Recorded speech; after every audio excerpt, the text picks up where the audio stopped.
ونستعينه من يهده الله فلا مضل له ومن يضلل فلا هادي له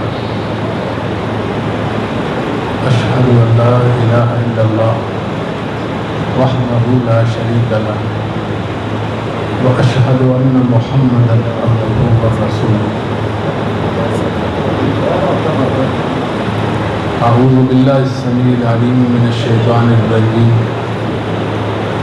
فإن حزب الله هم الغالبون رب اشرح لي صدري ويسر لي أمري واحلل عقدة من لساني يفقهوا قولي اللهم انفعني بما علمتني وعلمني ما ينفعني وزدني علما اللهم إني أعوذ بك من شر ما عملت ومن شر ما لم أعمل اللهم إني أعوذ بك من شر سمعي ومن شر بصري ومن شر لساني ومن شر قلبي ومن شر مني اللهم صل على محمد وأزواجه وذريته كما صليت على آل إبراهيم وبارك على محمد وأزواجه وذريته كما باركت على آل إبراهيم إنك حميد مجيد أما بعد فإن خير الحديث كتاب الله وخير الهدي هدي محمد صلى الله عليه وآله وسلم تسليما كثيرا كثيرا وشر الأمور محدثاتها وكل محدثة بدعة وكل بدعة ضلالة قابل سب احترام علماء کرام، بزرگوں، آئیوں، نوجوان ساتھیوں، آج کی یہ محفل انتہائی بابرکت محفل ہے۔ مدرسہ معاذ بن جبل جس کی 1 سال قبل تاسیس ہوئی، اس کا سالانہ رزلٹ نتیجہ آؤٹ ہوا۔ ساتھیوں کا جذبہ دیکھا، علمی حوالے سے شوق قابل دید ہے۔ اللہ رب العالمین برکتوں سے نوازے، آمین، اور علم نافع عطا فرمائے۔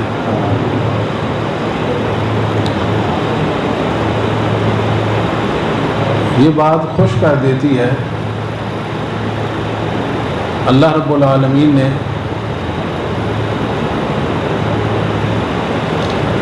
انسانوں کی تخلیق فرمائی، انہیں ایسے ہی نہیں چھوڑا بلکہ ایک ضابطے کا پابند کیا، اور وہ ضوابط، وہ قوانین، وہ احکام اللہ رب العالمین نے آسمان سے اتارے، جسے وحی کہتے ہیں۔ وحی کلام اللہ المنزل علی نبی من انبیائہ، اللہ کا وہ نازل کردہ کلام اپنے نبیوں میں سے کسی نبی پر، اس کو وحی کہتے ہیں۔ اور یہ جو دین کا علم اور اس دین کی جو تکمیل محمد صلی اللہ علیہ وآلہ وسلم پر ہوئی، اور یہ جو علم نبوت اتارا گیا، یہ جبرائیل لے کر آئے جو وحی پر مامور تھے۔ جبرائیل کی صفات، اوصاف قرآن کریم میں مذکور ہیں۔ ساتھ ساتھ لہو معقبات من بین یدیہ ومن خلفہ یحفظونہ من امر اللہ، وحی فرشتوں کے پیروں میں اتاری گئی، پہرے میں اتاری گئی۔ جس طرح سرکاری خزانہ منتقل کیا جاتا ہے تو سیکورٹی ہوتی ہے، پہرا ہوتا ہے، ایسے ہی نہیں منتقل کیا جاتا، وحی بھی ایسے ہی اتاری گئی۔ پھر اس وحی کی اللہ رب العالمین نے خود حفاظت فرمائی. نحن نزلنا ذکر وإنا لہ لحافظون. ہم نے یہ ذکر نازل کیا. ذکر جو ہے یہ تذکیر کا اسم مصدر ہے، مذکر کے معنی میں ہے کہ نصیحت کرنے والا کلام، نصیحت کرنے والی یہ وحی جو قرآن و حدیث کی صورت میں ہے. ہم اس کے منزل ہیں، ہم اس کو نازل کرنے والے ہیں اور ہم ہی اس کے محافظ ہیں. اور اللہ رب العالمین نے اپنے خاص بندے جو اللہ تعالیٰ کے چنیدہ بندے جو اس دین کی حفاظت پر مامور تھے، اولاً وہ صحابہ تھے رضوان اللہ علیہم اجمعین. صحابہ نے وحی کی حفاظت کی اور صحابہ کو اللہ تعالیٰ نے بے شمار اعزازات سے نواز رکھا تھا. چونکہ وہ رسول اللہ صلی اللہ علیہ وسلم کی صحبت میں رہے، آپ کی معیت میں رہنے سے ان کو بڑا فائدہ یہی ہوا کہ رسول اللہ صلی اللہ علیہ وسلم کے کئی ایک کمالات ان کے اندر نفوذ ہو گئے تھے، اور آپ صلی اللہ علیہ وسلم کی کئی ایک صفات جو صحابہ میں بھی منتقل ہو گئی تھی آپ کی صحبت کی برکت سے. صحابہ کرام رضوان اللہ علیہم اجمعین قرآن اور حدیث دونوں کو وحی سمجھتے تھے کہ قرآن بھی منزل من اللہ ہے اور حدیث رسول بھی منزل من اللہ ہے، اللہ کی جانب سے ہے. اس پر دلیل کیا ہے کہ رسول اللہ صلی اللہ علیہ وسلم نے کسی صحابی کو یہ کہا ہو کہ یہ کریں اور صحابی کہے کہ میں نہیں کرتا، اس کی کوئی مثال نہیں. آپ نہ کریں اور اس نے کہا ہو کہ میں کروں گا، اس کی کوئی مثال نہیں. دوسری بات کہ اصحاب جو تھے جب تک رسول اللہ صلی اللہ علیہ وسلم ان میں موجود تھے، آپ کا وجود مسعود ان میں موجود تھا. کسی صحابی سے یہ بات ثابت نہیں اس نے کہا میرا یہ موقف ہے اور میرا مقابل فلاں اس کا یہ موقف ہے. پیغمبر اسلام محمد صلی اللہ علیہ وسلم کی موجودگی میں صحابہ نے اپنا کوئی موقف اختیار نہیں کیا، کوئی موقف اختیار نہیں کیا. وہی ان کی رہنما تھی، محمد صلی اللہ علیہ وسلم ان کے لیے ہادی تھے. وہ قرآن کو حدیث کو وہی سمجھتے تھے. رسول اللہ علیہ وسلم جو فرماتے سر آنکھوں پر. یہ صحابہ ہیں رضوان اللہ علیہم اجمعین. یہ الگ بات ہے کہ رسول اللہ صلی اللہ علیہ وسلم کی وفات کے بعد ظاہر ہے شریعت کی جو نصوص تھی، شرعی نصوص، ان کی تعبیر میں کوئی فرق آ سکتا ہے. اس وجہ سے ایک موقف میں اجتہادی طور پر اختلاف ہو سکتا تھا، اجتہادی اختلاف. یہ صحابہ کی عظمت تھی اور سب سے بڑھ کر یہ کہ کوئی انسان ایک ہی وقت میں دو طرح کا کلام نہیں کر سکتا. یہ واحد ہستی ہے محمد صلی اللہ علیہ وسلم کی، آپ ایک ہی وقت میں دو طرح کا کلام کرتے تھے. زبان نبوت سے قرآن بھی نکل رہا ہے، اسی لمحے حدیث بھی نکل رہی ہے ایک ہی وقت میں. صحابہ بیٹھے ہیں سامنے، قرآن بھی لکھ رہے ہیں، حدیث بھی لکھ رہے ہیں. قرآن بھی حفظ کر رہے ہیں، حدیث بھی حفظ کر رہے ہیں. قرآن اور حدیث دونوں کی حفاظت کا سلسلہ جاری ہے. مگر ایسا کبھی نہیں ہوا کہ صحابہ نے قرآن کو حدیث سمجھ لیا ہو، یعنی حدیث کی جگہ لکھ لیا ہو، یا حدیث کو قرآن کی جگہ لکھ لیا ہو.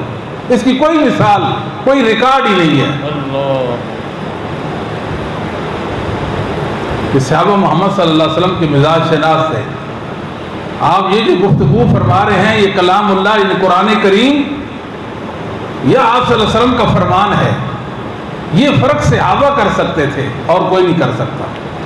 ایک وقت زبان نبوت سے دو طرح کا کلام جاری ہے. صحابہ سماعت کرتے ہیں مگر وہ گڑبڑ نہیں ہوتا. یہ صحابہ کی عظمت ہے. اللہ تعالیٰ نے کچھ خاص لوگ پیدا کیے جنہوں نے اپنے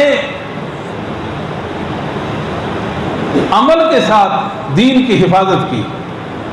ان میں اصحاب ہیں، محمد صلی اللہ علیہ وسلم کے ساتھی ہیں. صبغۃ اللہ ومن احسن من اللہ صبغہ. اللہ کے رنگ میں رنگے جاؤ، اور اللہ کے رنگ سے بڑھ کر کون سا رنگ بہتر ہو سکتا ہے؟ احسن. اگر کوئی سوال کرے اللہ کے رنگ کی مثال پیش کریں. رنگ ہوتا ہے نا، یہ کالا ہے، یہ سفید ہے، یہ بلو ہے، وغیرہ وغیرہ. اللہ کا رنگ کیسا، اس کی مثال پیش کرو. اس کی مثال محمد صلی اللہ علیہ وسلم کے صحابہ ہیں. صبغۃ اللہ ومن احسن من اللہ صبغہ. صحابہ اللہ کے رنگ میں رنگے گئے تھے، دین کی چھاپ ان پر تھی، اور انہوں نے بڑی کوشش کے ساتھ دین کی حفاظت کی، اپنے عمل کے ساتھ، علم کے ساتھ. اللہ رب العالمین نے انہیں مبارک بنایا تھا. وہ کیوں نہ مبارک ہوتے کہ محمد صلی اللہ علیہ وسلم کے ساتھ رہتے تھے. رسول اللہ صلی اللہ علیہ وسلم کی ہستی کو اللہ نے مبارک بنایا تھا، اور صحابہ رسول اللہ علیہ وسلم کی برکت ہے. اور آج ہمارے پاس جو برکت ہے وہ صحابہ کے طفیل ہے. رسول اللہ صلی اللہ علیہ وسلم کی برکت ملاحظہ فرمائیں.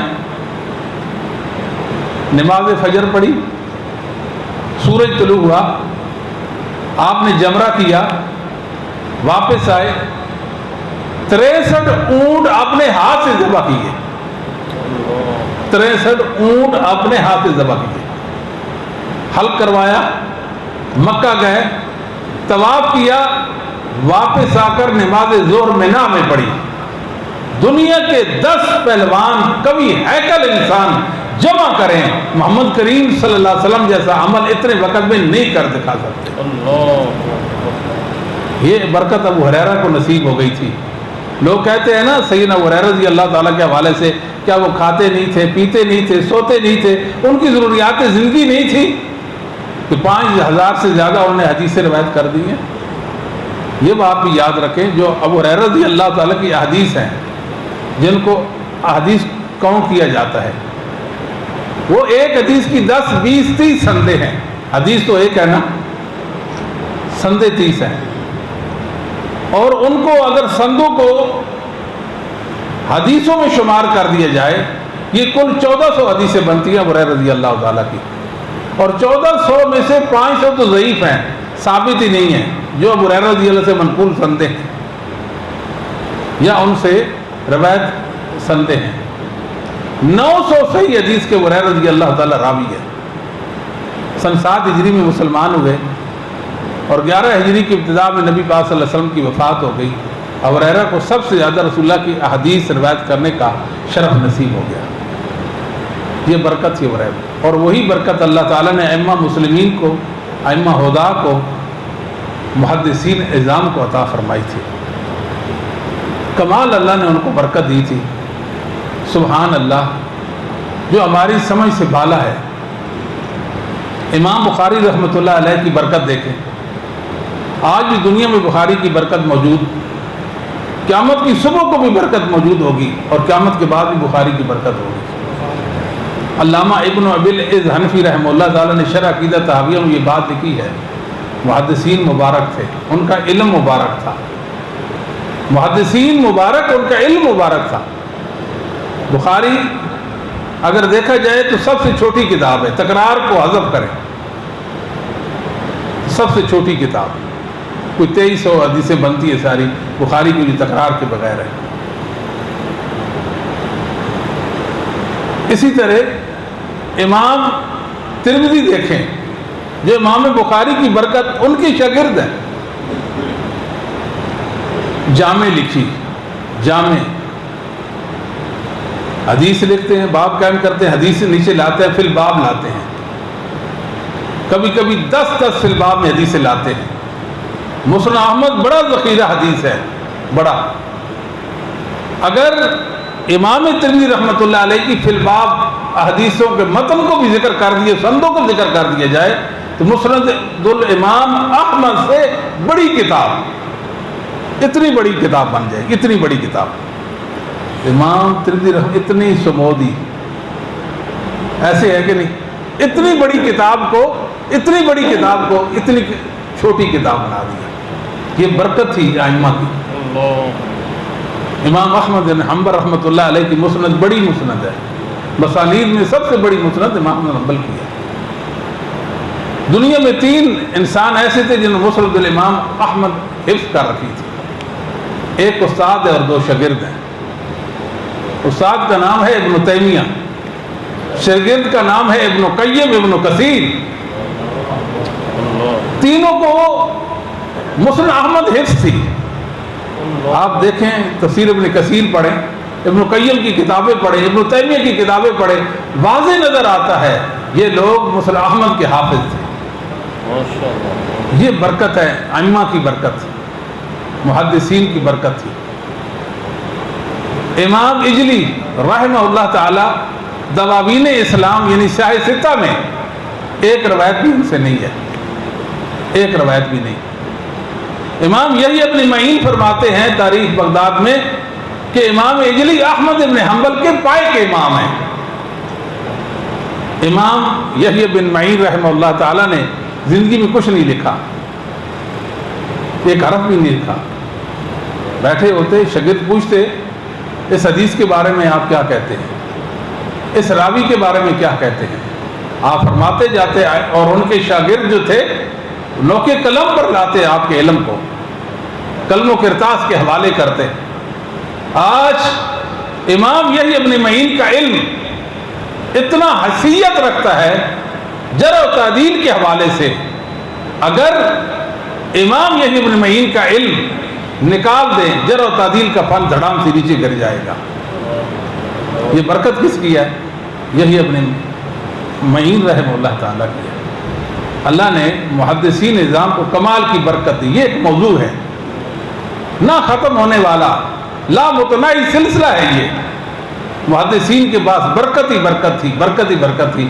آج بھی آپ دیکھ لیں کہ امام بخاری زندہ ہیں کہ نہیں ہیں، اللہ نے ان کو مانوی زندگی دے رکھی ہے۔ احمد ابن حنبل زندہ ہیں کہ نہیں ہیں، امام مالک زندہ ہے کہ نہیں، امام شافعی زندہ ہے کہ نہیں ہے، یحییٰ ابن معین زندہ ہے کہ نہیں۔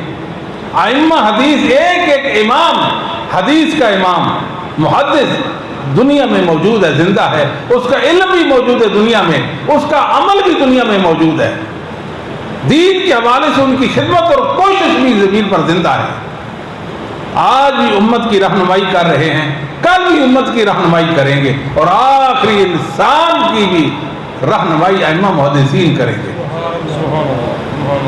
تو اللہ رب العالمین نے محمد صلی اللہ علیہ وسلم پر بے شمار احسانات فرمائے۔ بڑا احسان یہ ہے کہ اللہ نے آپ پر اپنا کلام اتارا، وحی۔ بخاری میں رسول اللہ صلی اللہ علیہ وسلم کا فرمان ہے، ما من الانبیاء نبی الا اوتی من الآیات۔ کوئی نبی ایسا نہیں جس کو اللہ نے آیات، جس کو ہم معجزہ کہتے ہیں، معجزہ نہ عطا کیا ہو۔ عربی زبان میں آیت کہتے ہیں، فلاسفہ نے اس کا نام معجزہ رکھ دیا، یا عربی میں اس کو برہان بھی کہتے ہیں، سلطان بھی کہتے ہیں۔ کوئی بات نہیں، اگر انہوں نے کوئی نام رکھ لیا اور مسلمانوں نے وہ نام لے لیا تو کوئی حرج نہیں ہے۔ جیسے نماز ہے، یہ مجوسیوں کی عبادت کا نام ہے نماز، فارسیوں کی۔ اب ہم بھی اپنی عبادت کو نماز ہی کہتے ہیں نا، تو اس میں کوئی حرج نہیں ہے نام رکھ لینے میں۔ ابن العربی رحمہ اللہ تعالیٰ نے کتاب لکھی جس میں ثابت کیا کہ محمد صلی اللہ علیہ وسلم کے 1000 معجزات ہیں۔ ابن تیمیہ رحمۃ اللہ علیہ نے بھی کتاب لکھی جس میں ثابت کیا، بلکہ ذکر کی ابن تیمیہ نے، اور ان سے پہلے حافظ نووی اور حافظ ابن حجر نے بھی ذکر کر دیا تھا، بعد میں ابن حجر تو، کہ رسول اللہ صلی اللہ علیہ وسلم کے 1000 معجزات ہیں۔ سب سے بڑا معجزہ قرآن اور حدیث ہے۔ قرآن بھی معجزہ اور حدیث بھی معجزہ ہے۔ قرآن بھی معجزہ ہے اور حدیث بھی معجزہ ہے، من الآیات ما مثلہ آمن علیہ البشر. لوگ معجزہ دیکھتے، معجزہ دیکھنے کے بعد اس پیغمبر پہ ایمان لے آتے. فإنما كان الذي أوتيت وحيا أوحاه الله إلي، اللہ نے مجھے بھی معجزہ دیا، وہ وحی ہے جو اللہ نے مجھ پر اتاری ہے. فأرجو أن أكون أكثرهم تابعا يوم القیامہ. اس معجزہ یعنی قرآن اور حدیث کی وجہ سے